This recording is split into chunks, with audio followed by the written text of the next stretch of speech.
great joy, humility, and deep respect that I welcome you all to this landmark occasion, India Maritime Week 2025, and especially to this very special session, the Maritime Leaders Conclave, with the participation of more than 85 countries, 450 plus confirmed speaker, 500 plus exhibitor, 13 concurrent international event, and more than 1 lakh delegate. This edition of the Maritime Week is not just larger in scale than before, it is richer in vision and deeper in deliberation.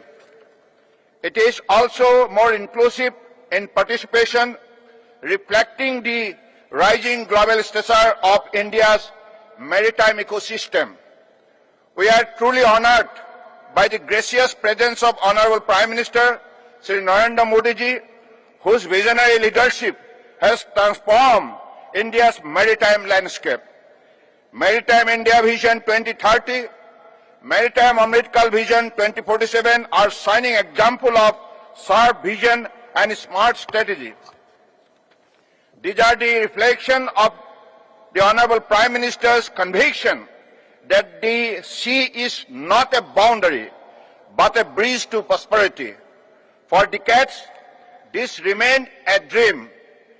It is this foresight of yours, sir, that has led to the construction of India's first mega port at Vadhavan in Palghar, Maharashtra.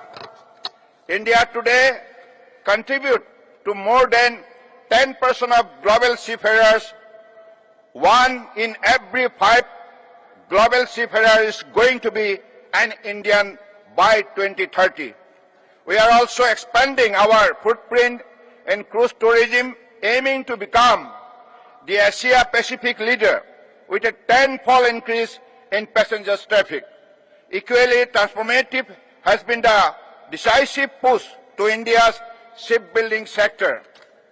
For the first time, 70,000 crores package has been carved out for shipbuilding, demonstrating the Honorable Prime Minister's resolve to make India not just a ship-using, but a ship-making nation.